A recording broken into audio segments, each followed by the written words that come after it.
আজীবন মানুষকে সংগঠিত করেছেন। এমনকি আমাদের ভারতবর্ষের স্বাধীনতার পর এখন পর্যন্ত প্রতিদিন দলিতের উপর নির্যাতন, শ্রমজীবী মানুষের উপর আক্রমণ সংগঠিত হচ্ছে। এর বিরুদ্ধে বিশেষ করে দলিত মানুষের সংগঠিত করার জন্য তিনি আওয়াজ তুলেছেন। তার জীবদ্দশায় আমরা সারা ভারতবর্ষে দলিতদের মুক্তির সংগ্রামে একটা ভূমিকা নিতে পারে এর মতো সংগঠন দলিত শোষণ মুক্তি মঞ্চ আমরা তৈরি করেছিলাম। কিন্তু তার যে স্বপ্ন, এই স্বপ্ন এখন আমরা পূরণ করতে পারিনি।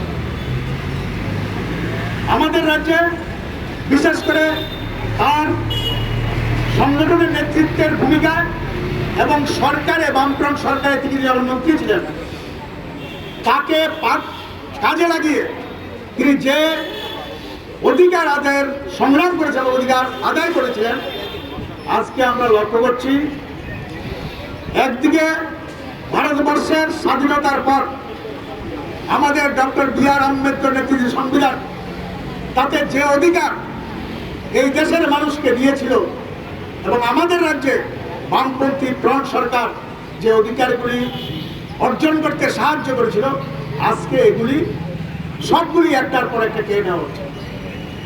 আজকে স্বাধীনতার পরে যে সংবিধান গৃহীত হয়েছিল এবং ভারতবর্ষের গণতান্ত্রিক আন্দোলনের যে লড়াই সমাজ তার অন্যতম একটা বিষয় ছিল আমাদের দেশে যে ভেদাভেদ বর্ণবাদী তাকে অবসান ঘটানো। সংবিধানেও এমন কিছু বিষয় আছে যেগুলি এই বর্ণবাদী ব্যবস্থার বিরুদ্ধে মানুষকে লড়াইতে উৎসাহিত করবে এবং বর্ণবাদী ব্যবস্থার খতম করবে।